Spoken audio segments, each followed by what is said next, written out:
So first, I just really wanted to thank Deputy Minister Thompson and all of the speakers on the first panel who really, I think, have set the stage for our conference today. Just an incredibly rich global perspective in terms of statistics and trends where we see that, Canada is actually doing pretty well in many of these dimensions.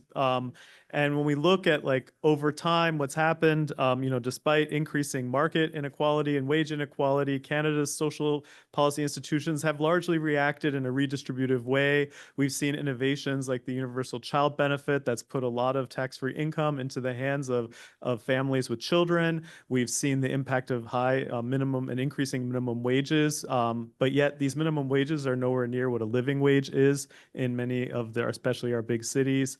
Housing prices have skyrocketed. I think we're starting to see, the impact of 30 years of lack of investment in developing affordable housing for Canadians, and that's going to take a long time to address the impact of affordability. I think some of the stats that jumped out for me that were shocking were that, despite the impact of these kinds of policies in terms of redistribution and sort of some good news from a macro perspective, we have, so many households in Canada still suffering from enormous amounts of material deprivation. I see the long lines at the food bank, in my neighborhood.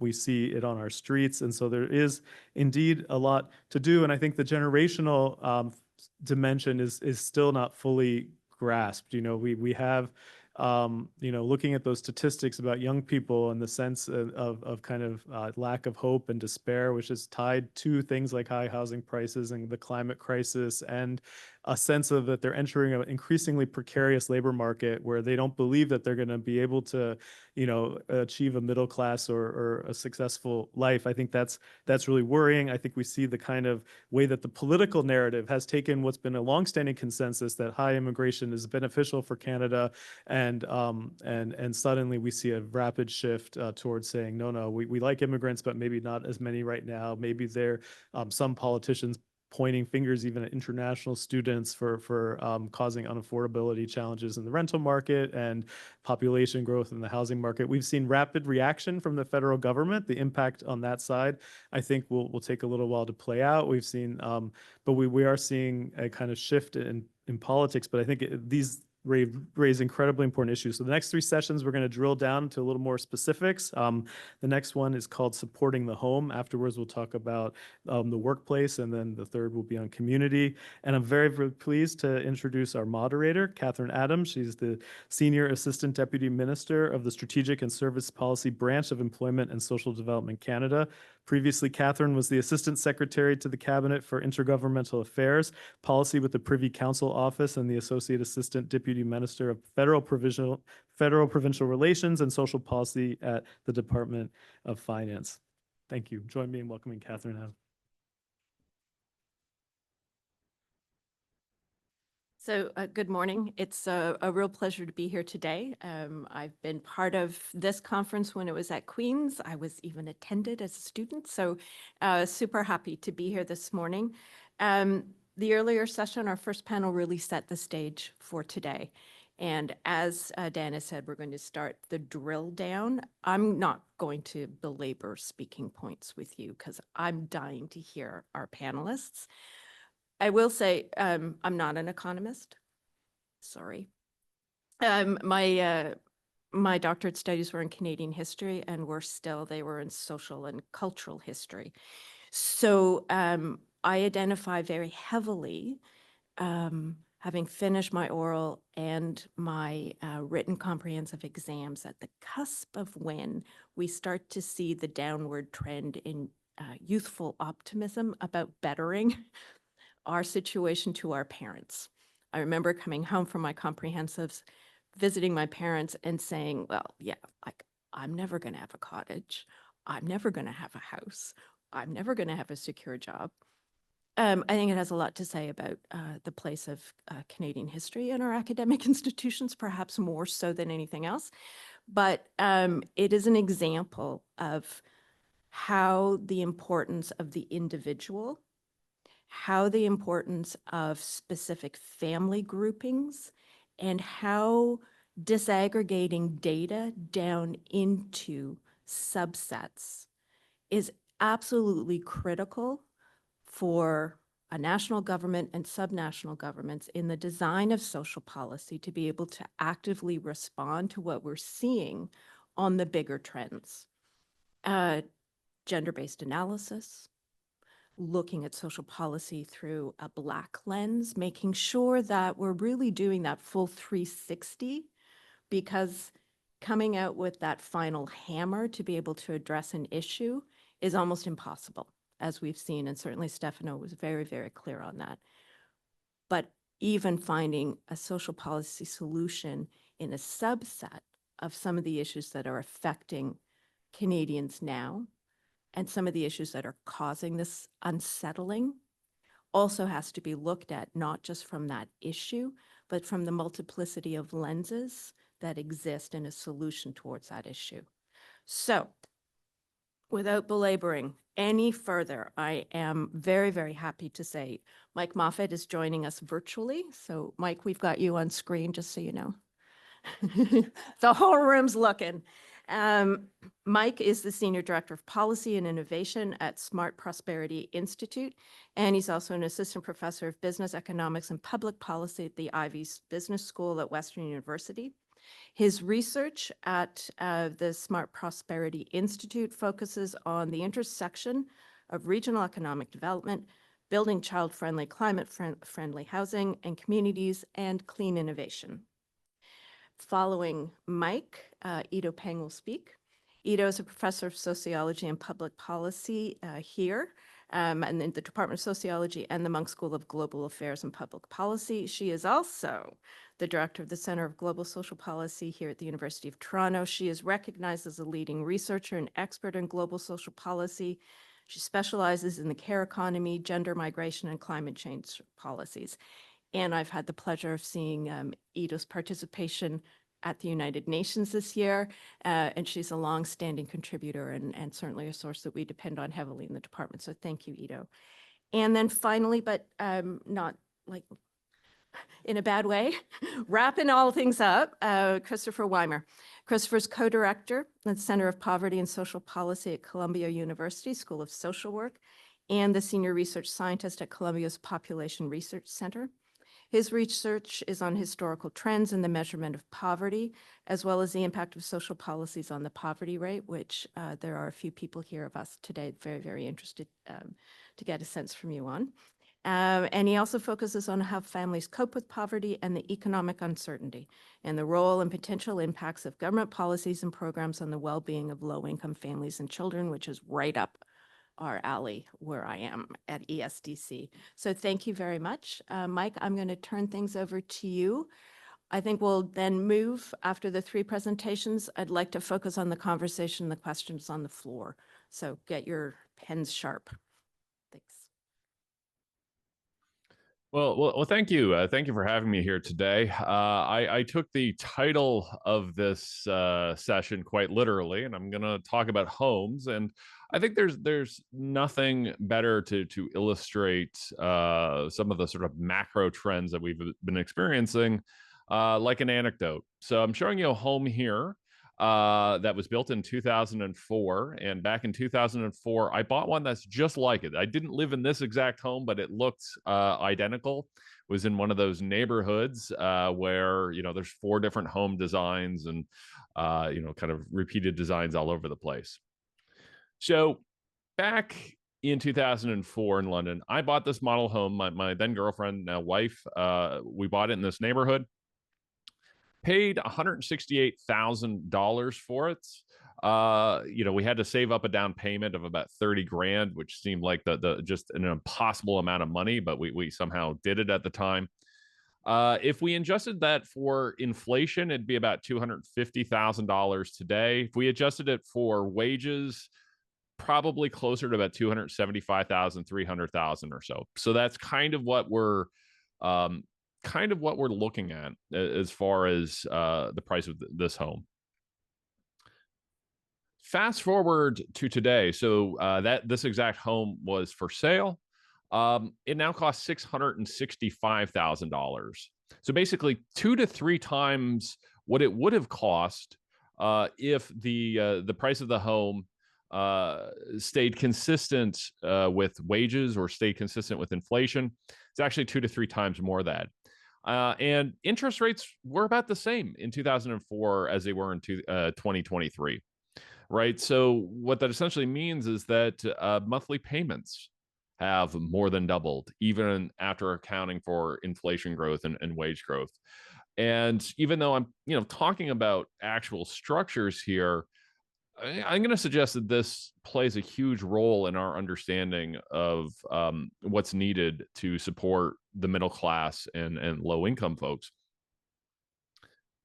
Because we would have never been able to afford, like, if I had been born 20 years later, we would never been able to afford anything beyond a tiny condo. I still might be living with mom and dad.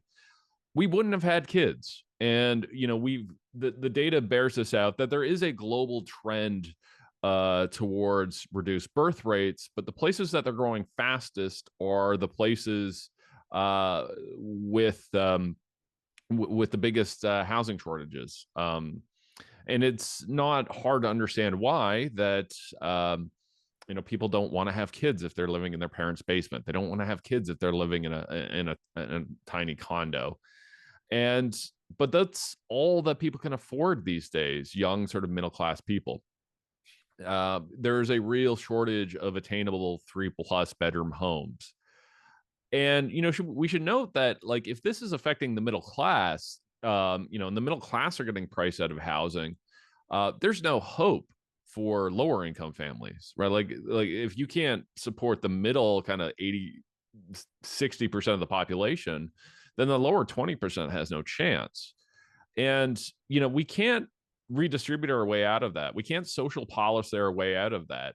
No change to child benefit checks or EI or disability support programs will fix that. And that's not to suggest that we don't need those things. We absolutely do need those things. But rather that those reforms, while necessary, are not sufficient. We need to really drill down into the causes of the housing crisis. We need to be able to solve the housing crisis. And we need to be able to understand, why can't we build a $250,000 home anymore of any variety? It doesn't have to be single detached, but some kind of home that has 3+ bedrooms where people are comfortable raising kids. So what changed and how do we fix it?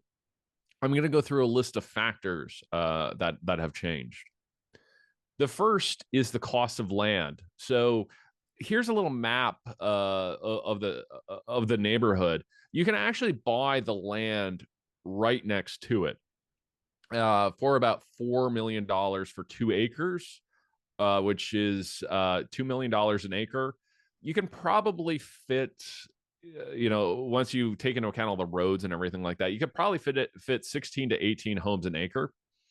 So you're looking at, at least $100,000 for a lot, probably closer to 200,000.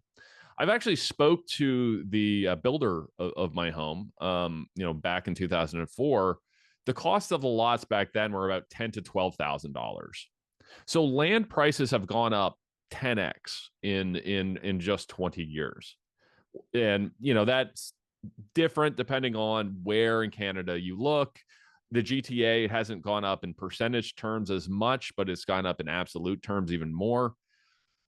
But we've basically seen a big increase in the cost of land. And in some geographies, that's just because we ran out of land, right? Like you look at, say, Vancouver, you've got the border, you've got the mountains, you've got the ocean, not a lot of land left. City of Toronto, same thing. You've got Lake Ontario, and then you have the various municipalities around it. Not a lot of greenfield land.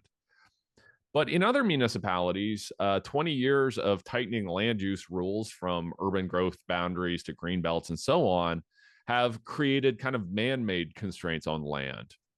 And those would have all been manageable had we put in place regulations and rules to allow us to build up instead of out. But we really didn't do that. So we created the condition, like we basically turned land into Bitcoin. We artificially made land incredibly scarce which led to land hoarding. It's led to speculation and so on. But we've also massively increased the demand for land by increasing the population.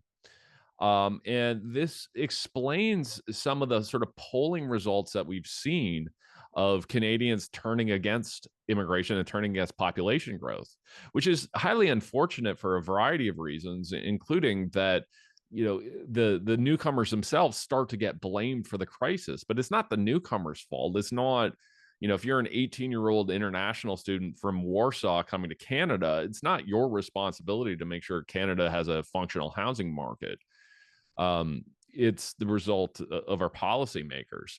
But this combination of hiking up population growth, while at the same time, for some very good reasons, limiting land use, we're trying to pour 4 liters of milk into a shot glass, and we're wondering why the table is getting all messy, right? You can't do those two things at once. You can't simultaneously need more land and less, but make less land available, right? Something has to give. Secondly, and again, a lot of what's happened in the housing market is the result of good intentions. So Altus Group, consulting firm, came out with a report just recently looking at rules and regulations for the Greater Toronto area. And I know nobody can read this. My intent is not for you to be able to read it. These are all the plans and reports and drafts that are needed in order to build a new neighborhood in Caledon, Ontario, in Peel region. There's over 100 here.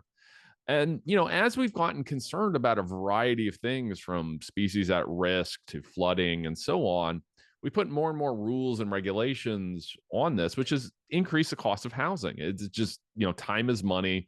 It takes a long time to navigate this, and we haven't kind of removed or streamlined much. Third is development charges. And there's a variety of different development charges here, and I'll just look at kind of single detached ones. But there's things like community amenities and charges and so on. This is basically a pool of money that's used to build infrastructure in our municipalities. These have also increased about 10x in the last 20 years. So if we go back to 2004, the development charges on a single detached home were about $5,000. Today, they're $47,000. So we're charging newcomers, we're charging new first-time home buyers 10 times the charges that we were 20 years ago. And $47,000 is a lot of money, but if we look at a place like Vaughan, Ontario, it's actually $192,000 just for the right to be able to build a home. And we should also note that because these prices, first of all, these charges are paid at the beginning of a project, so they have to be financed. And second, because they're buried in the cost, GST and PST and land transfer taxes are applied on top of them. So these government charges have gone up about 10% or tenfold, and those end up getting bought by or ended up getting paid by home buyers or home renters. So it's increased both prices and rents. And why is that? There's a lot of different reasons why, but one is the fact that governments have treated this as a source of free money, as a way to keep other taxes down, like property taxes. So an example I'll give is a brand new state-of-the-art soccer facility that's going in Kitchener, Ontario. It's a $144 million facility, all but $18 million of which are getting paid through development charges.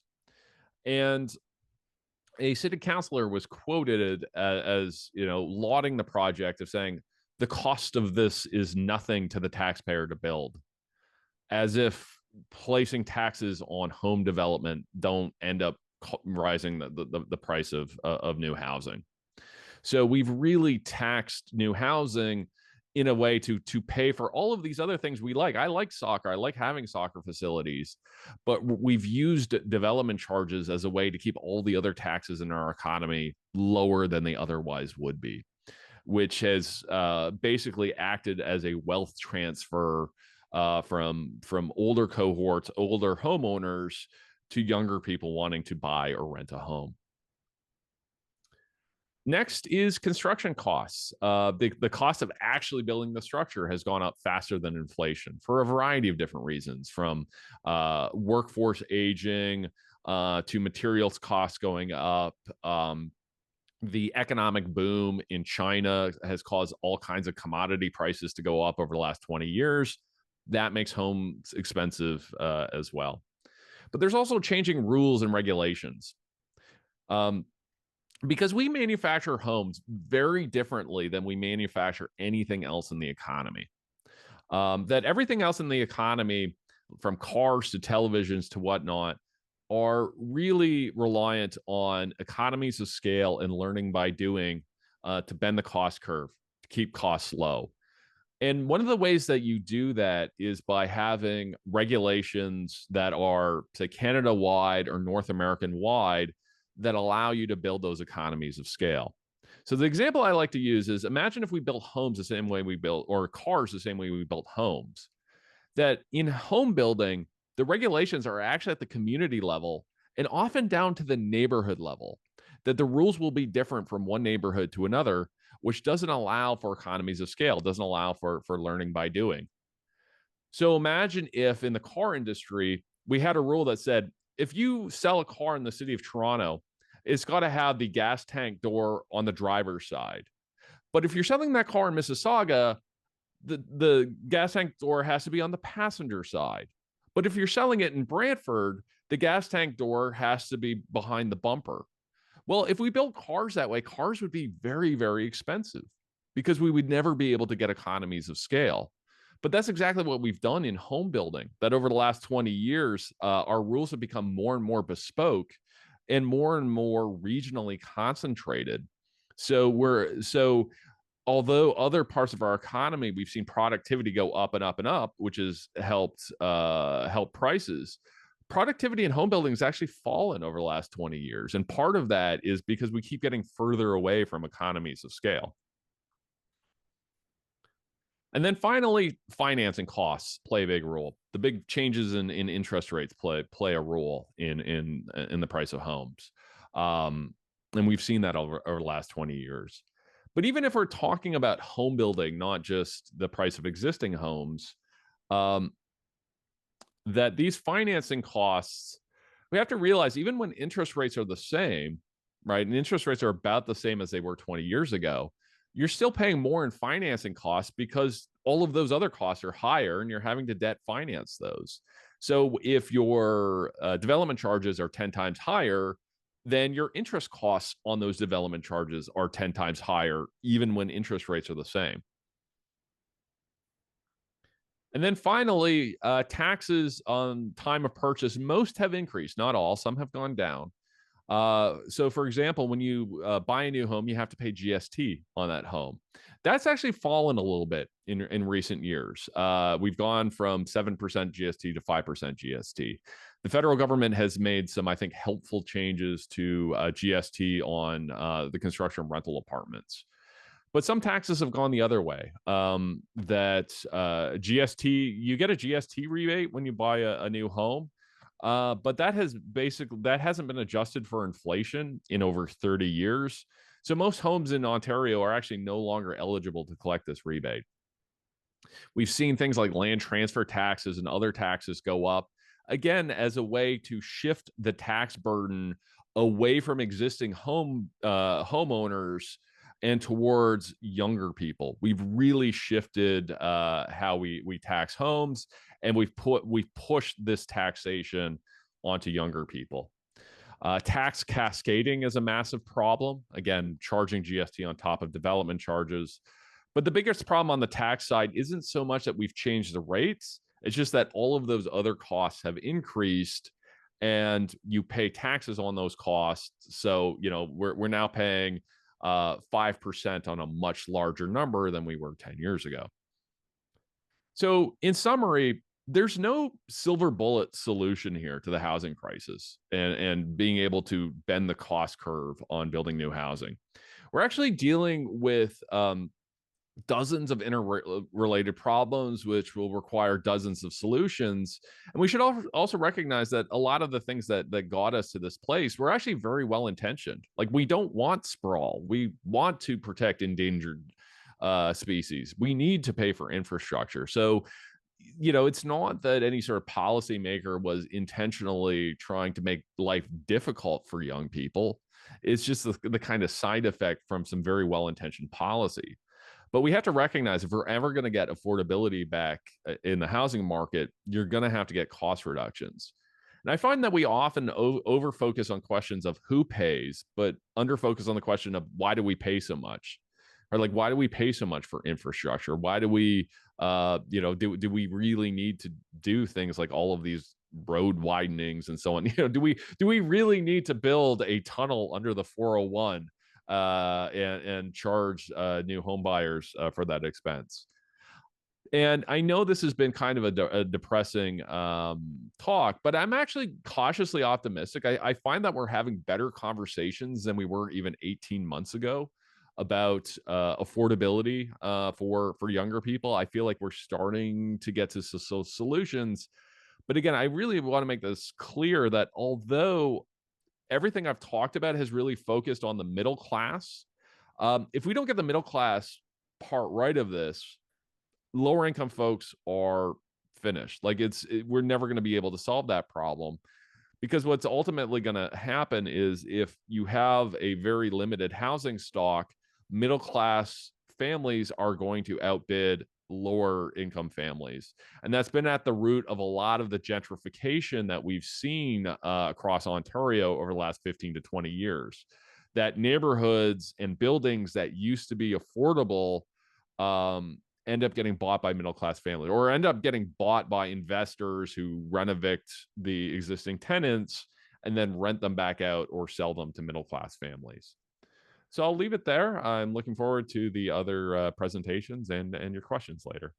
Yeah, I really wish that there were representatives here from the Department of Finance Tax Policy Branch to dig into a little bit to what you were saying there are the interactions around tax policy and housing prices. Ido. Thank you very much, Catherine, for moderating this panel and for your generous introduction. And so, as other people have mentioned, this panel really will follow the previous panel. And so, Paul, Stefano, Kelly, and Andrew, thank you very much for setting the stage, but also at the same time building a very high bar for us to achieve.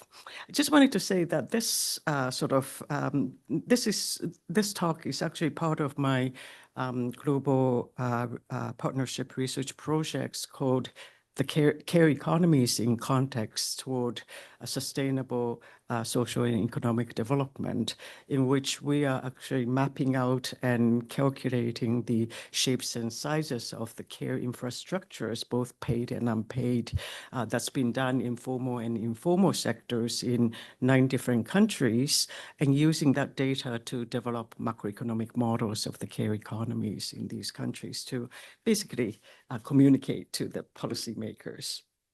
And there are actually about a dozen PhD students working as RAs and also writing PhD thesis on the different dimensions of the care economies. So let me just start by, okay. Let me just start out by saying, well, we have discussed about this earlier. Clearly, COVID-19 pandemic has really made it clear the importance of care and care work, and how our economies and social functionings actually depend on this invisible but important work of care. And we also saw that there was much public support and appreciations for frontline workers, including care workers, both paid and unpaid. And also, I think it's true that there was a huge policy focus on care and the care economy. There was, as previous panel mentioned, there were some really good and important policy measures that were put in, and also recognition of care and the care economy. But I think as we shift out of the pandemic context, there are other more immediate and pressing issues that are beginning to crowd out social policy space. Sorry about the spelling error. They're crowding out such policy issues as, as we discussed, housing, cost of living, new technologies like AI, and climate change. So what I'm saying is that here is that while these are no doubt important and pressing issues, and we must think about them all, but let's not lose sight of the care and the care economy. And the reason are, well, there are multiple reasons, but I just wanted to point out three. Why do we need to keep thinking about care and the care economy? One is because of the changing family and household structures, and at the same time, social and cultural norms about care and care economy.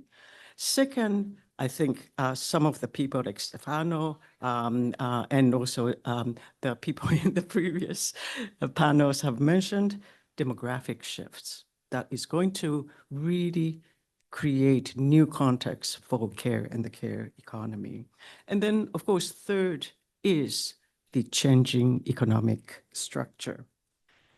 So I think serious, foresighted, and forward-thinking policymakers and change agents should really keep care and care economies in their policy portfolio.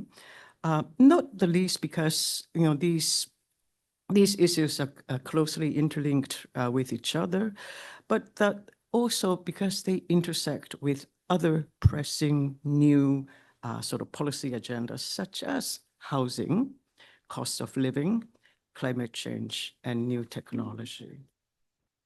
So let me start with the first sort of reason why we should be continuing to think about the care economy.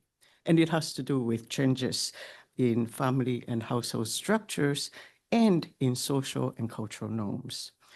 There are, as I said, sort of actually many different changes that's been happening within the last decade or two, but I just want to point out three here.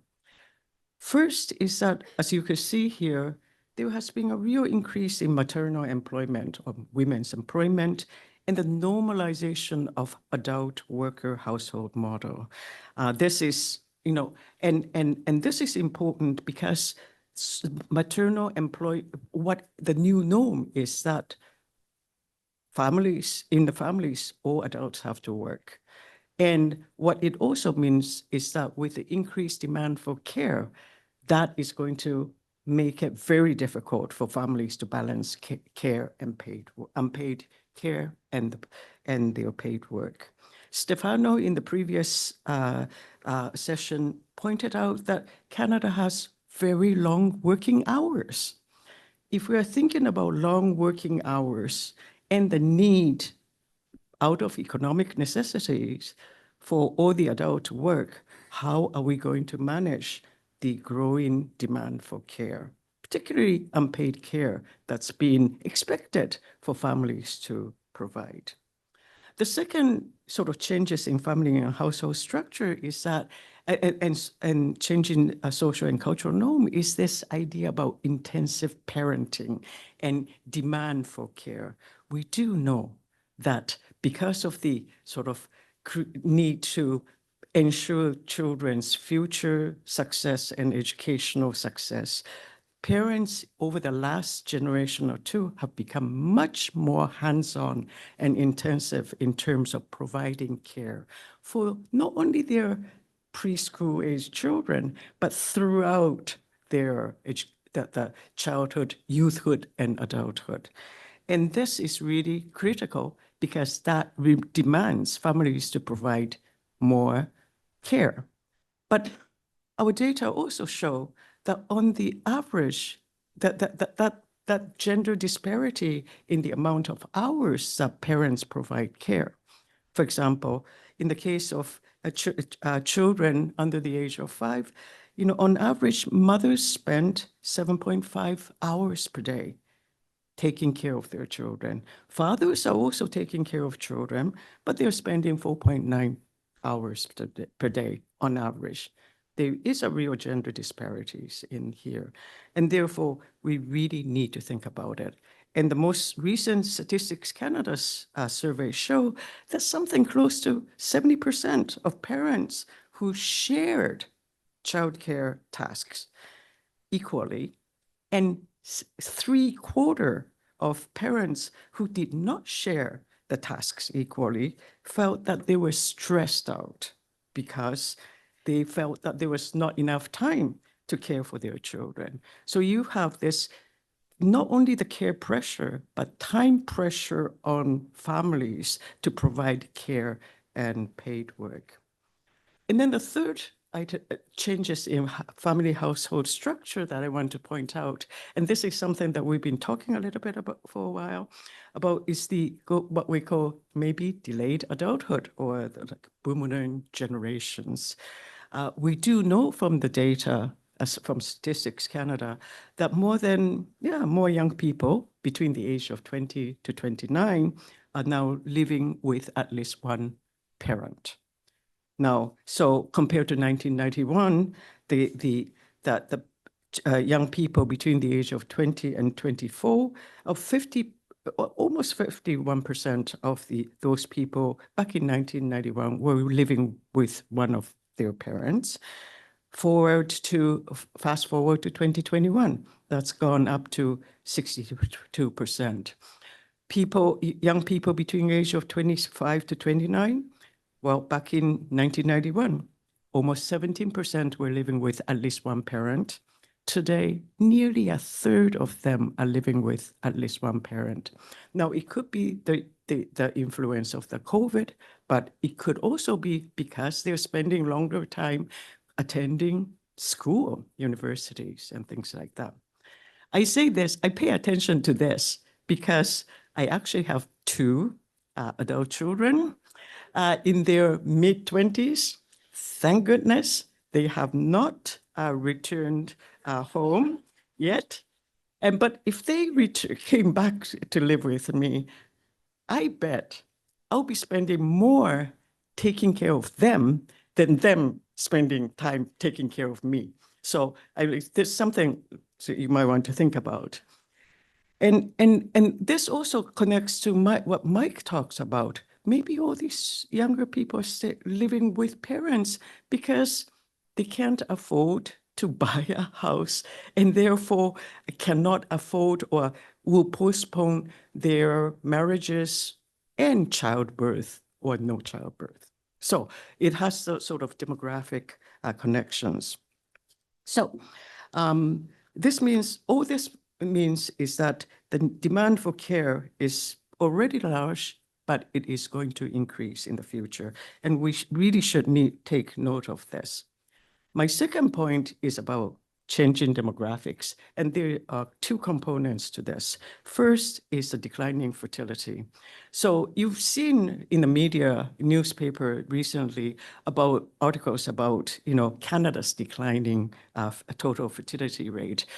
This year, it was 1.34. Actually, Canada is not so bad compared to other OECD countries, right? I just came back from South Korea last month. I was there for a conference, a meeting with South Korean policymakers and researchers to talk about their super low fertility rate. And what's really interesting is, as Stefano mentioned, they are now seriously thinking about reforming their immigration policy, taking more immigrants. Oh, not permanent immigrant immediately, but temporary foreign workers because of the labor shortage and balance, the demographic balance. And they're actually looking at Canada's hitherto already reformed sort of living caregiver programs as one option. So this is really important. Of course, the other side of the demographic shift is the aging population, and the low fertility is going to sort of fast forward and push this even further. So this is the sort of figure that came from the UNDESA's World Population Prospect. We do know that almost every OECD countries and almost every countries, including Africa, are aging, albeit Africa is aging much slower than other parts of the world. But again, I want you to take a look at, so by 2050, within the next generation, many of the OECD countries gonna have about a third or more of their population being over the age of 65. Now, this implies sort of pension, social security, and labor force, labor market, labor sort of balance. But what I want you to pay attention is take a look at the over 80, the population increase, proportion of population increase among people over the age of 80. This is the population where we're gonna need not only healthcare, but care, long-term care. So we need to really think about this. I should also mention that, 10 years ago, when I actually started talking about we need to do something about aging population, I remember people saying, no problem. Canada, we could always bring immigrants. Well, we do know immigrants also age, and that we also know that the total fertility rate of the immigrants after 10 years is almost basically equal to Canadian native-born total fertility rate. And in fact, we do know from data now that there are the proportion of immigrants aging is much larger than the native-born. So according to Statistics Canada, 30% of Canadian seniors, so Canadian people over the age of 65, are actually foreign-born, as compared to only 21% of the total population. So we are looking at not only care, but more think about culturally specific sort of dimension of that long-term care as well. Okay, so this is my second last slide. So finally, I just wanted to add to the previous two factors. We have the changing economics and economic structures. Okay, so here I want to start. I don't want to sort of be all doom and gloom about this thing. So I want to start with some potentially good news. And the potential good news is that we do know paid care sector is one of the fastest expanding sector of the economy today, both in terms of total GDP contribution, and that's not including the unpaid care work, and in terms of the employment creation. We do know that in Canada, nearly a 3/4 of the national GDP is contributed by the service sector. Nearly 80% of the total employment is in the service sector. And within this sector, care-related services are the fastest growing subsector.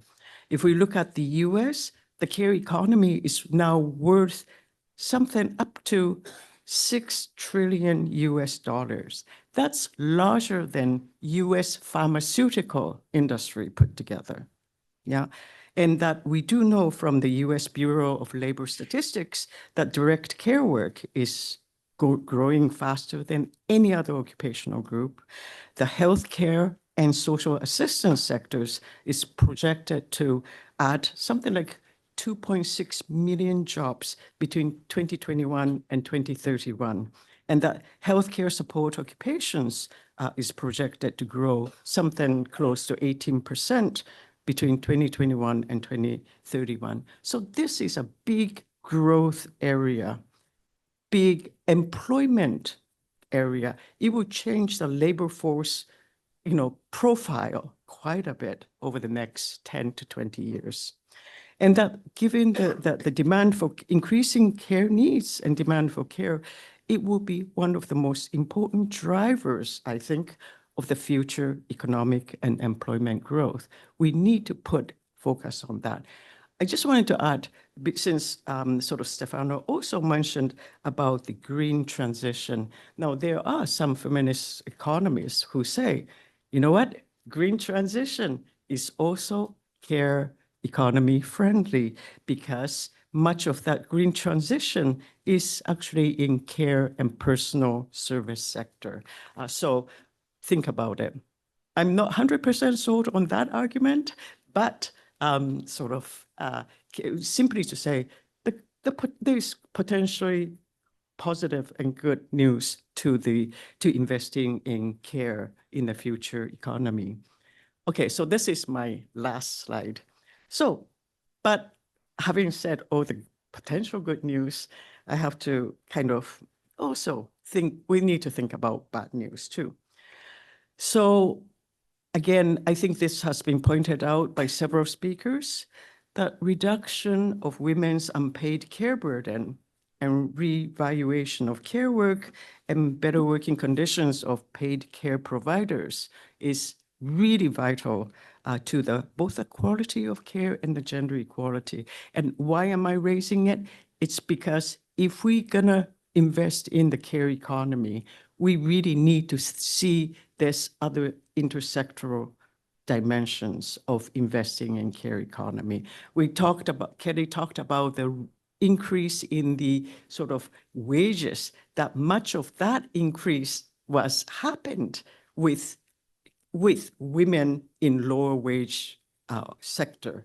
But that increase may not be enough to not only raise the threshold, but also it is important, if this is a sector that we are going to invest in, to really think seriously about how the wage structures and labor market configurations will actually help also create income inequality, social cohesion, and other things. So simply to say that families, or more like women's unpaid care work, really still remains invisible and unrecognized. And one of the problems is that the lack of policy tools to assess the growth, labor supply, and equity effects of the public investment in care actually continues. We need more data. We need more analysis on this, because what we have right now really continues to perpetuate the belief that care has somewhat little impact on economic growth and development. So I just want to strike, care is the key variable for growth, economic growth and development. Thank you. Thank you, Ito. I was struck by the connections there are, Kelly, with your presentation and looking at minimum wages, looking at the lack of growth in wages above that minimum wage and how that hits in the care economy and who is predominantly employed in that economy. I think it's going to be fascinating to see how to drill into that. So thank you. Thank you, Christopher. All right. So yeah, thank you for having me here today. I'm excited to share some of our research from the Center on Poverty and Social Policy at Columbia, where we're mostly focused on your neighbor to the south, your sometimes friendly neighbor to the south, hopefully. And And I'm going to focus on some long-term trends in poverty, as well as some recent developments in policy and poverty in the US. And acknowledging right off the bat and on top that poverty is, of course, as we've established last night and also this morning, just one indicator of well-being of people and societies. Nevertheless, I think it's a useful indicator to understand both trends and differences across populations and places in how well individuals and families are doing toward the bottom of the income distribution. At the center at CPSP, we do a lot of our work utilizing the census's supplemental poverty measure, or SPM, as it's called. And as everyone I'm sure knows, poverty can be measured in a variety of ways. The US has this supplemental poverty measure, which is called supplemental, because it is a supplement to our official measure of poverty, which has existed since the 1960s and is actually mandated by the government to be produced by the Census Bureau every year in September. I'm not sure if it mandates September, but it mandates every year. So that the government has to carry out and produce this measure, even though pretty much everybody in the United States hates this measure and thinks it doesn't really measure anything useful. I will caveat that in a minute, but the supplemental poverty measure is an attempt by poverty experts over decades to come to better practices in measuring income poverty in the U.S. Other folks, prefer other measures besides income poverty, such as multidimensional poverty measures or consumption poverty measures. But for income poverty alone, the SPM is thought to be toward the state of the art of how to measure poverty in the U.S. And I won't dwell on measurement, although I'm like a measurement type person. But the reason that the SPM is thought to be an advance over the official measure in the U.S. is because it makes a number of improvements, or what are thought to be improvements by many across the three dimensions of a poverty measure, the first being a poverty unit, or the unit thought to be sharing resources. Sometimes that's the household, sometimes that's the family. The official measure uses a family definition, and an SPM broadens that definition of a family in a number of ways. The biggest way is that it treats cohabiting partners the same as married couples. It makes some smaller changes, statistically at least smaller changes, such as including foster children in the measure. In our official measure, we just pretend foster children do not exist and we don't measure their poverty. It makes changes to poverty thresholds, or that need threshold of what it takes to make ends meet, essentially, in a society. The official thresholds are pretty outdated, and the SPM thresholds, while not fully relative, are a more relative measure that are tracking a percentile of median expenditures, but not total expenditures on a basket of necessities. In our case, food, clothing, shelter, utilities, internet, and then a sort of multiplier for other needs. And the biggest and most important change that the SPM makes relative to the official measure is this actual definition of income and resources. And this is why most people think the official measure in the US is pretty much garbage at this point, because the official measure only counts your before tax cash income. So in the 60s, that wasn't too bad. Most, you got your earnings, which is pre-tax income. You had Social Security, et cetera. The safety net especially has changed a lot in recent decades in the US. And a lot of assistance to low-income individuals and families comes through the tax system, through once-a-year tax credits, or through in-kind programs such as food stamps or housing subsidies, et cetera. Those are all simply not counted in the official poverty statistics. So looking at trends in that will not reflect all of the policy investments that have been made over the years. So anyway, we'll use the SPM as I'll show you the measurement does matter, and the trends that I'll show you actually matter on the measurement choices that we make. So I will start just by showing this is the total population, by the way. This is all people, not families with children or children. This is the historical SPM. I should say the Census Bureau created the SPM in 2011 after these decades of advances and thinking and multiple National Academy of Sciences panels, et cetera. But it only went back to 2009. So our group at Columbia, what we did is took that methodology developed for 2009 forward and applied that backwards as far as we can. So a ton of work went into that, which I won't dwell, but all to get to this chart, which is a simple line chart made in Excel. And essentially what we find is that with this historical SPM from 1967 to the present, that poverty fell actually by about 30% over that time, over that five and a half decade period. So you can look at this graph in a couple of different ways. If you're focused on the light blue line at the bottom, you see that we've probably made more progress in the US at combating poverty than is commonly understood. So the official measure, if I had showed that to you, would show up and down with the business cycle a little bit, but largely flat over time. In contrast, the historical SPM has fallen about 30%. The dark blue line is the poverty rate if you subtract out all taxes and transfers. So it's a pre-tax, pre-transfer poverty line. And so the widening gap between the dark blue and the light blue line show the widening effects of policy on the poverty rate. I say the poverty rate, not poverty, because this is a simple static calculation. You're just subtracting and backing out resources and recalculating poverty. You're not necessarily taking into account all the potential behavioral effects of policies or other factors in this. But you can see that the decline that we have seen over time seems largely driven by the inclusion of resources from these policies in the poverty measure. So if you're a glass half full type person, that's a good news story, right? Like we've made more progress against poverty than is commonly understood in the US. If you're a glass half empty person like myself, you would look at the dark blue line and you notice that without counting taxes and transfers, the poverty rate in the US has never fallen below 20%. Over 5.5 decades, with 5.5 decades of economic growth, we've never fallen below 1 in 5 people in the US below the poverty line. So that might be a problem. This switches now from the total population to the child poverty rate, which is where I'm going to focus for the rest of the talk. And here you see that the declines that I showed you a minute ago for the total population are even more pronounced, or a bit more pronounced for the child population, falling by about 1/3 from about 21% to 14% over the long haul. You'll notice this giant dip in child poverty in 2021.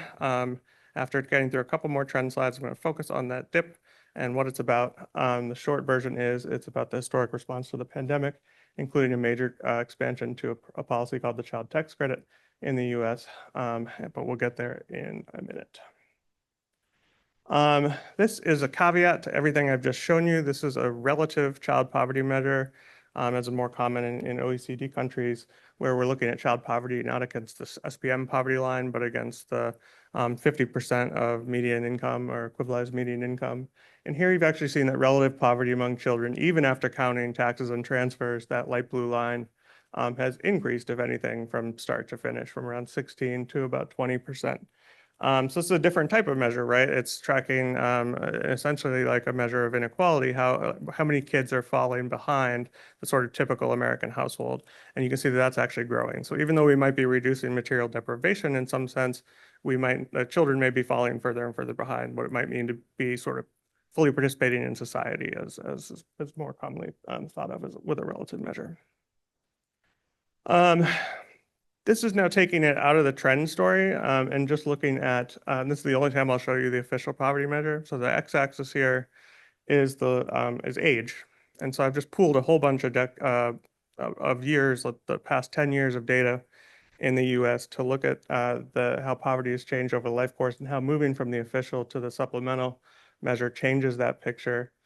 You can see, so essentially is a big level shift for children, right? So children have a lower poverty rate under the SPM than the official. And then if you look at, aside from that young adult inverted U, the official measure is sort of highest for the infants and young children, and then sort of coming down over the life course before sort of rising again in older adulthood at later ages. The SPM, it's a little bit flatter, right? So you see that the children are not doing so much more worse than older adults here. It does come down a bit across age during childhood, and then you have this really big spike in young adulthood in the US. That's for another talk probably, but and then sort of flat through working age, and then higher and increasing for older adults. The older adults, that's also another talk, but that is a more controversial aspect of the supplemental measure because the way that the supplemental measure treats healthcare and health expenses. And then one last thing before I turn to the sort of present, well, this is the present day-ish. This is the mid-2010s. Here we switch to a different data set looking at the birth of a child. So we're turning to a data set called the Survey of Income and Program Participation, which is a panel survey in the US and allows you to look at monthly poverty rates. So our group, led by Crystal Hamilton, who's now a professor at University of Connecticut, created the supplemental poverty measure in the SIP. We pooled a whole bunch of years of that SIP in the mid 2010s and then arrayed the data in a monthly fashion and found every observation where we could observe the birth of a child. And then arrayed those births according to the months before and the months after the birth of a child. And here you can see that despite the decreasing, not despite, but in addition to the decreasing child poverty rates that we saw over the long term, the birth of a child is a poverty-inducing event for many families. So this is among all births that we observe in the SIP in the data set that we constructed, but that big jump at age 0, month 0, is the increase in poverty associated with the birth of a child. And then it comes down somewhat over the first year of life, but it indicates that the birth of a child is a time when families might need extra assistance. There's some other quick trends to note. As I mentioned, working age, the big declines we've seen have been among children and the older adults. Senior poverty is down even more dramatically, 63%. The working age population does come down about 11%, but by no means near the degree we saw for children and the older adults. All of this is with the SPM thresholds, which move in sort of a quasi, what they call a quasi-relative way, with changes in expenditures, changes with living standards in a society. These declines are even steeper when you use what we call an anchored measure or an absolute measure. That's where you're assessing change in incomes against a fixed standard and just adjusting that standard over time for prices with inflation. That asks a different question, actually, than the SPM. That asks, how much poverty was there in the past? According to the living standards of today, if you anchor in today's living standards, you could easily anchor it in the past as well. You could anchor it in the 1967, in my case, and say how many people are poor today according to the 1960s living standards. In both cases, those falls are much more dramatic over time. So essentially, you have rising living standards undercutting some of the income growth coming from policy over the long term. And then I don't know if you noticed on the child poverty graph, but there's, aside from that giant dip in 2021, it comes back up in 2022 to pre-pandemic levels, and then it rises by another 1.5 in 2023, which is pretty, over that long term, it doesn't look as dramatic, but 1.5 is a year-over-year change is pretty dramatic. There's debate right now about like what that actually means statistically. So if you use these anchored measures that I just talked about and apply like a total inflation adjustment to the poverty line, there's actually no change in child poverty from 22 to 23. The reason it rises by 1.5 is because the SPM is focused on food, clothing, shelter, and utilities, and the inflation on those things is grown much faster than overall inflation. And so some people think, well, there's just two camps here. Some think it's a statistical artifact because the poor spend more on more things than just food, clothing, shelter, and utilities. But of course, food, clothing, shelter, utilities are these necessities that families have to spend a large share of their income. Truth is probably somewhere in the middle. All right, so what happened in 2021? The short answer is lots. And obviously there was a global pandemic, so that is a start. You saw probably also the inverse of that giant drop in poverty, which what would have been a giant spike in poverty caused by the pandemic. But what happened in addition to all the public health responses was historic levels of income support that were provided in the response. And this came in many forms, came in expanded unemployment benefits, both in terms of who can access unemployment benefits, but also the benefit levels and duration of those unemployment benefits. SNAP benefits were made more generous. We had a series of economic impact payments or stimulus payments. I think less appreciated about these stimulus payments is that at least the second and third of the 3 rounds were per capita. So you got them for every member of the household at the same level. A lot of stimulus payments will often be tied to the worker or the individual. So this actually acknowledged that individuals live in families with multiple members. So children got the same amount, for example, as the adults in the EIPs. And then there were numerous other changes. I can't go through them all. But a big one that we have focused a lot of our attention on at the Poverty Center is the expanded child tax credit, which is a policy that started in 1997 as a very small, non-refundable credit for basically middle-income families to help offset the cost of raising kids. Over the 25 years, it slowly, or in fits and starts, expanded, basically became a bit more generous and became available to more people. It became partially refundable in 2001. And by the time, on the sort of eve of the recession, if you will, the child tax credit had a maximum of $2,000 per child. Only the most affluent families could, well, not the most affluent, the higher income and middle income families were eligible for that full $2,000 per child. If you were, there were a lot of, oh, I'll just show you. How about that? So this is the structure of the child tax credit prior to the expansion, or it's actually now that it's reverted to its pre-pandemic form, it's actually the 2023 structure. And you can see you need quite a bit of income in order to achieve that maximum credit. So if you're a family of 2 dependents, which is that blue line, you need about $35,700 in income in order to be eligible for the full credit. So what that means is everybody to the left side of that, this is the sort of front half of a trapezoid, everybody to the left is not getting or not eligible for that maximum amount. And that's the case for, that's married filers, by the way.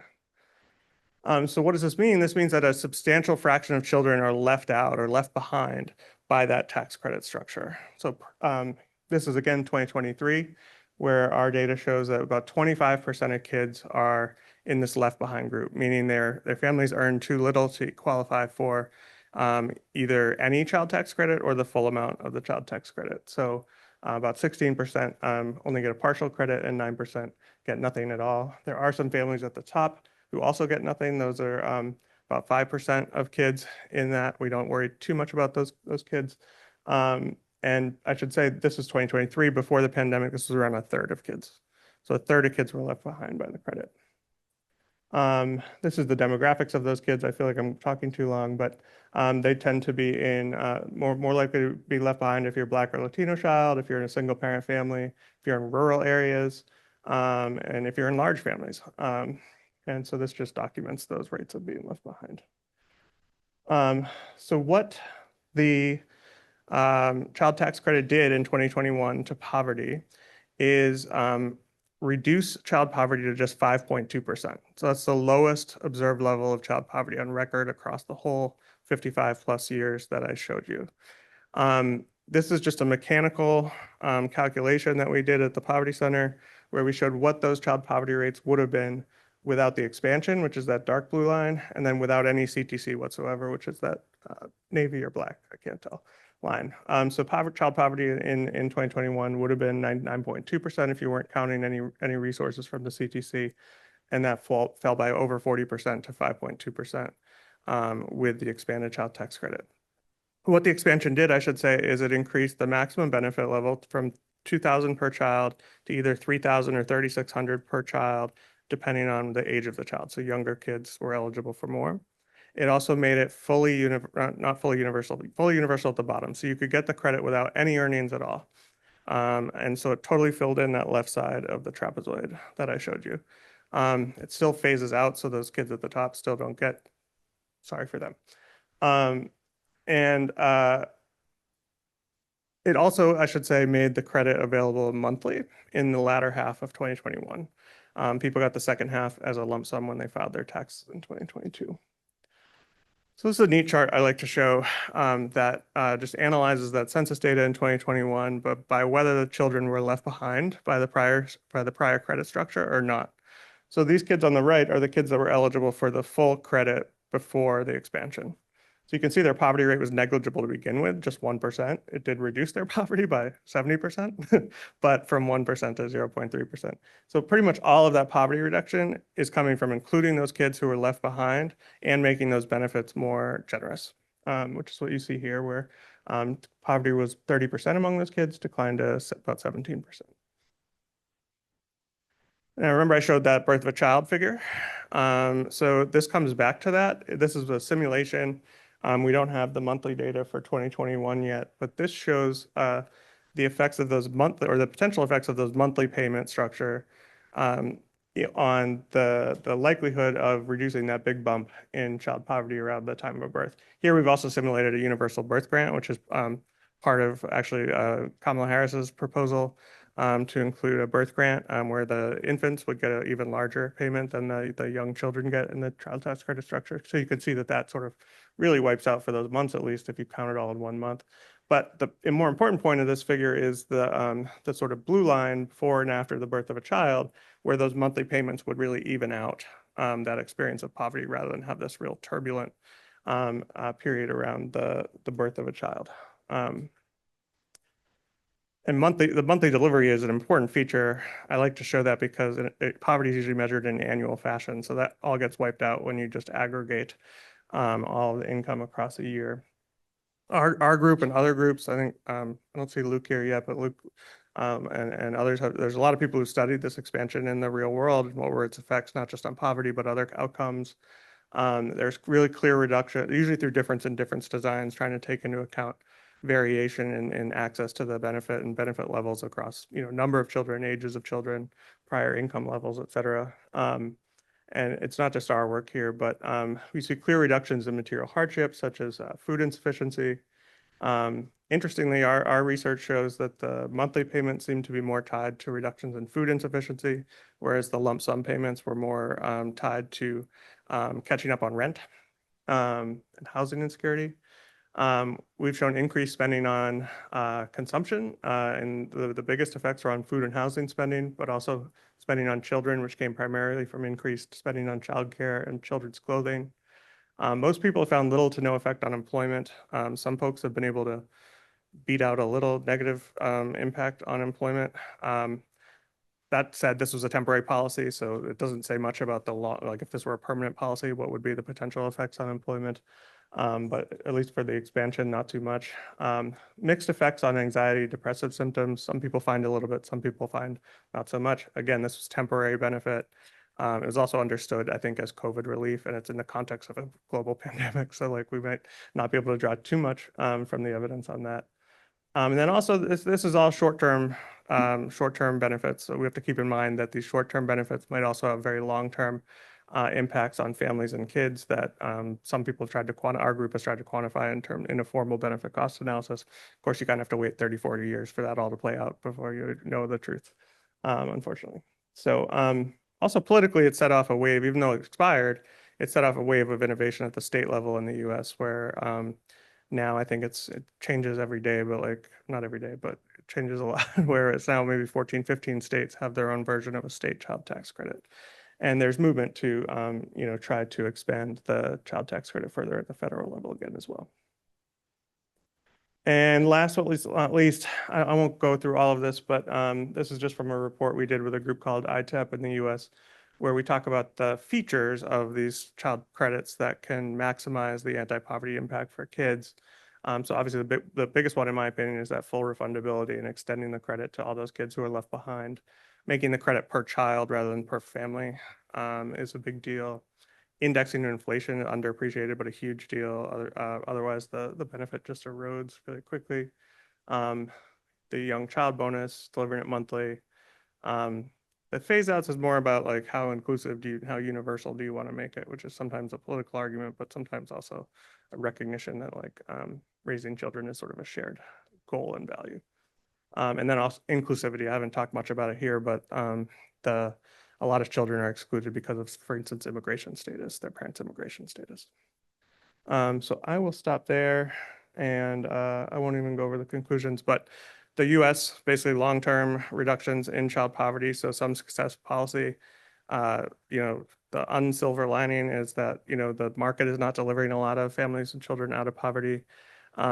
We did show that it is possible in 2021 with this expanded credit, which unfortunately was allowed to expire. And the future remains to be seen. So, thanks. Whoa, okay. It's middle on the left and then front row. I'm gonna go by whose hands I saw first. And right there. Nope, one more. Yes. Thank you so much to our panel. My name is Rachel Gilmore. I'm a PhD candidate here at the University of Toronto. And I got this thought together, so I won't ramble. So as Mike noted, the need to ask, why are we paying so much? And to Ito, to your positive commentary on the growth of the care economy, I think we also need to ask why. More than just the aging population or the hours of childcare issues, but drilling down to examine who is experiencing the extreme vulnerability and needs this care. So Chris, you just noted for us as well, children in care or based on their immigration status aren't captured in child poverty data. So even here in Ontario, youth in child protection services in need of a private bed, we're now going to private providers and paying them upwards of $75,000 a month for a bed. That is not 7,500, that is 75,000. So CPS agencies are going into deficit and their earnings and their revenues are actually going to show that they're contributing to this care economy. Well, our government response is to recruit more foster parents, but then foster parents aren't eligible for the child tax benefit and around we go. So my question is to this panel, how can we actually provide decision makers with data and evidence that reflects the most vulnerable in our communities, such as children in care, because of just the morality and the justice to do it and the fiduciary responsibility, when we actually have legislative barriers to access data on populations like youth in care? How can we ethically do our jobs?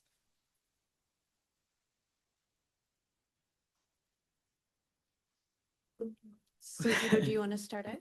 Sure, sure. I really appreciate that question because I really see, the real sort of costs and challenges for care economy. Just wanted to mention that, your question about who's experiencing extreme vulnerability. I mean, it's not just sort of both paid and unpaid care providers are not sort of homogeneous, population, right? It actually intersects with sort of race and ethnicities and immigrant status, well, in addition to gender, that is. So I think there's a real, we need to look at that vulnerability, both in terms of care receiving and caregiving, using much more intersectional sort of lens to look at this. How do we sort of address this? I think it has to be a long-term sort of policy agenda with tools that would address both immediate short-term and long-term issues. Many global agencies, including ESDC, have been really looking at this and looking at different kinds of policy tools. And what I like a lot is the UN agency, particularly UN Women's sort of a framework of, the 5 R's. But let's even just look at the first 3 R's, which is recognition, redistribution, and,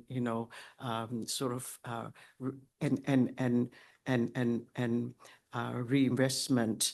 I think one is that hitherto, I think the care economy, even though we talked a lot about it, is still sort of under-recognized. I think we need a much more sort of public and concerted communication and policy, active policy agenda on this. So that's one, and that's at all levels of government, right? And second is redistribution. We did brought in some really interesting policy sort of policy ideas, right? So, universal child tax, child care, that was invested in what, $30 billion back in 2020. That was really, really good. We need to look at the long-term care for the older people. I think in addition to that, we need much more active and assertive sort of redistribution policy, not just between family, market, and the state, but also between men and women. So much more active policies towards, say, take it or leave it, paternity leave for men. that is generously, generously supported and force men to do more care. We need also, I think, more active, long-term and other kinds of family care leaves for men, so that men would do more care. So it's like redistributing that care responsibility between men and women within household, but facilitated by the state and public sector. We obviously need to rethink about that care labor force, provide them with better pay, but more than that, like really think about our current occupational sort of classification, skills classification, system, right? That our current skills classification system was created back in the end of 19th century, early 20th century, based on the manufacturing industrial economy. It's not fit for 21st century sort of more diverse and care and social service economy. So I think we need to really rethink that skills classification, because that is then tied to the wages of and occupational status of the workers. All these things have to happen all at once. I think we need a multi-pronged policies to address this. I'm going to stop here and let other people. Christopher, did you want to add anything or? No, I got lots of questions. Yeah. I'm going to try to hit people who haven't had a chance to ask a question. Thanks so much. Hi, I'm Sherry Torchman. I'm former Vice President of the Caledon Institute of Social Policy. My question was for Mike Moffatt. Thank you all for your presentations, by the way, they were terrific. Mike, you talked about the fact that perhaps we should not focus so much on who pays, but more on why do we have to pay so much? But I think that the two questions are really intrinsically linked. My understanding is that local governments in Canada really don't have sufficient capacity to raise funds for everything that they need to do, including affordable housing and transportation and recreation and accessible communities, and aside from, of course, immigration settlement and drug crisis and a whole set of issues. And they're left with very, very limited tools, like regressive property taxes and development fees, for example, and parking tickets. And so, do we need a bit bigger change to fiscal federalism to recognize the responsibilities of municipalities and the associated impact on housing costs? Yeah, I think we do, though. I do think there is a bit of a challenge where that thinking of that sort of line of that municipalities need other tools gets used as a get out of jail free card, where we sort of prevent any kind of deep analysis of what municipalities are doing. Like, for instance, why is it appropriate that municipalities can raise development charges by 150% a year, but the sky falls if a property tax increase is 10%? Why is it that we have development charge reserves that have grown from 4.6 billion to 10.6 billion over 5 years? So I do agree that we do need a new fiscal framework, with the caveat that we should not allow that need to be a get out of jail free card, and we should still be asking some difficult questions of not just municipal politicians, but politicians in general about some of the decisions that are being made. Hi. Yep. Hi, I'm Drew Fagan. I'm a professor here at the Munk School. My question also is for Mike. And, I'm kind of thinking the policy solution is to buy a 4-ounce shot glass, but I'm wondering about the last 18 months to 2 years that you were talking about, Mike. There certainly has been increased attention paid to housing, something that we hadn't seen for, 1 or 2 generations. The word housing is prominent in certain departments. Department of Infrastructure, housing's prominent there. Funding.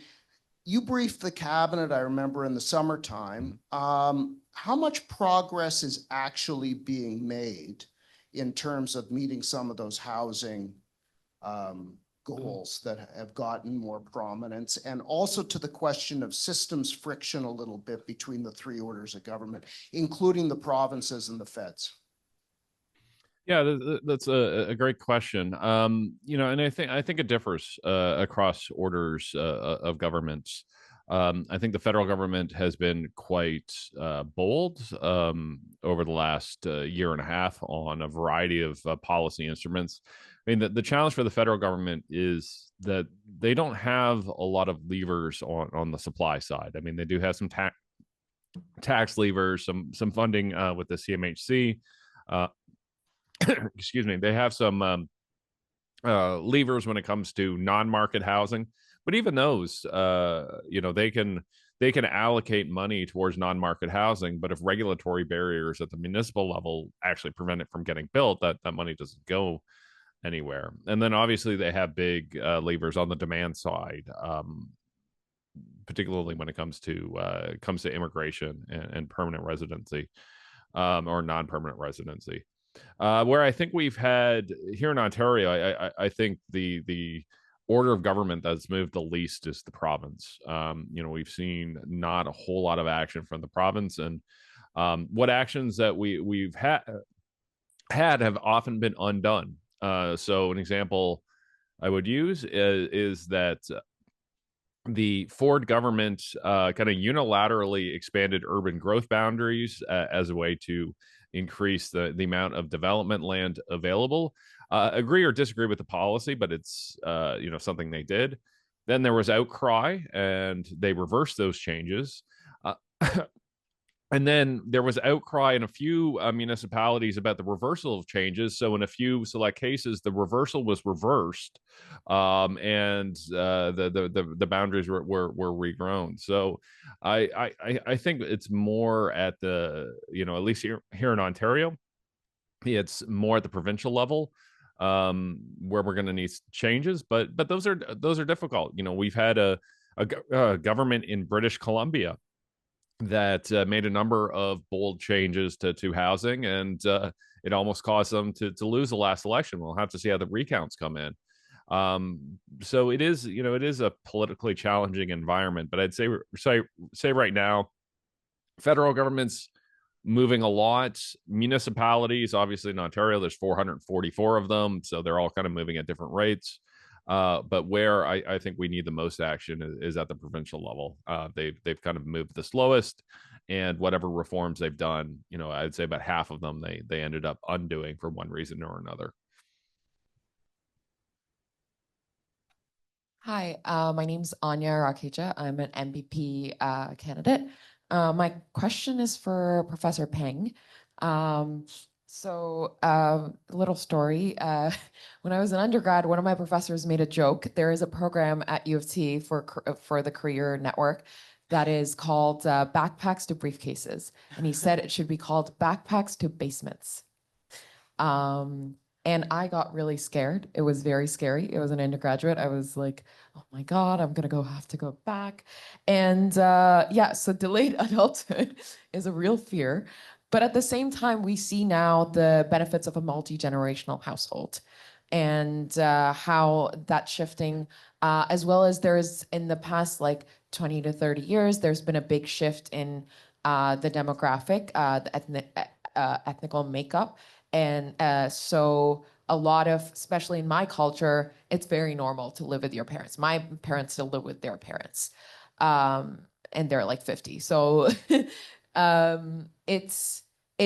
would this be, I know that it's got a lot to do when I talk to people in that age bracket, it has got a lot to do with I want to stay at my parents' place, save for my own place, and then move out. But how much of it do we expect is multi-generational households, a change in the ethnic makeup, and can we see a way forward where multi-generational households can be the future? Because that is better for elderly populations. We've seen this in research for younger kids. It's better. There are a lot of issues around it. For example, family reunification is basically used at this point as a care alternative, free care. But yeah, I would like to hear your thoughts. Thank you very much, Anya, for your question. This is a very interesting question, and I think really worth kind of really thinking about. And I would love to also hear about sort of how the situation in the US as well. So I think so. It is. It's interesting because I have been working quite closely on Japan and South Korea. You know, another sort of the countries with social culture of multi-generational, like expectation of multi-generational living situation. That was a traditional. If you look at their sort of data throughout from the 1980s to early 2000, all the data shows increasing what we call defamiliarization policy. Children are sort of proportion of young people expecting that, you know, that they will live with their aging parents when they, you know, when their parents age has kind of gone down. But also among the older generation, so these are baby boomers who expect their children to care for them in their old age or expect their children to live with them in their old age has gone down too. So there has been clearly cultural shifts in both these traditionally familistic countries, and that has to do with a number of different social and structural factors, right? One is economic, one is the urbanization creating the housing space much smaller, impossible for the multi-generations to live. The other one is economic, but also it's a behavioral, you know, sort of normative, kind of more westernization of the household. I think similar pattern might be seen in other South Asian and Asian countries, because I see the data from India and Pakistan and also the Philippines. So I guess what I'm saying is, so this return to housing, I think we might want to see push and pull side. The sort of push is the pull side for this is that despite the changes in sort of social and cultural norm, people are sort of got pushed into multi-generation household structure because of, one, COVID really did something to this. Two, it's also about housing availability. Also, longer period young people spend in education to build career, economic consideration, all these, and they do have multiplier effects, right? And so there's that push side. But then I also see data and research that show the pull side. People are kind of saying, hey, this might not be a bad situation. Certainly, there has been quite a lot of studies, including in Canada, about co-housing idea, sort of not only amongst multiple generation in single family, which is happening in Europe as well as other parts, but also in North America too, but among people, not families, but wanting to pool their resources and live together as a form of kind of new form of social sort of solidarity, social network. And also finally, you know, the climate consideration. Do we, maybe co-housing is good socially because of this networks that you create, and mutual support and smaller carbon footprint. So I think there's a lot of factors involved that both push and pull. Yeah. So future, I don't know, but this might be one direction. So I'd like to say on behalf of all of us here, Mike, you can't see the room, but faces are riveted. And thank all the panelists, Christopher, Ido, Mike, thank you so much for the presentation. Huge interest. I know there were a lot of questions we didn't get to. So please make good use of lunch to nail people with your questions. And I have failed as a moderator because we are shamefully off time. But thank you, everyone. Yeah, so just to say, thank you, Senior Assistant Deputy Minister Adams and all the speakers for a really, really stimulating simulation. I mean, childcare, poverty, and you see like Canada, wow, we did, the UCB was done right. We actually, and I was devastated when the US, they announced they weren't extending the child benefit because it's such an effective way to reduce child poverty. We need to do that now for, I think, single individuals too. But let's, so we were supposed to have a break, but we're so late and we have a shorter session next. So what I'm going to say instead is stand up, stretch. We'll take about 5 minutes and do a turnover. We'll come back, we'll have one session, and then we'll have an hour for lunch. Does that sound good?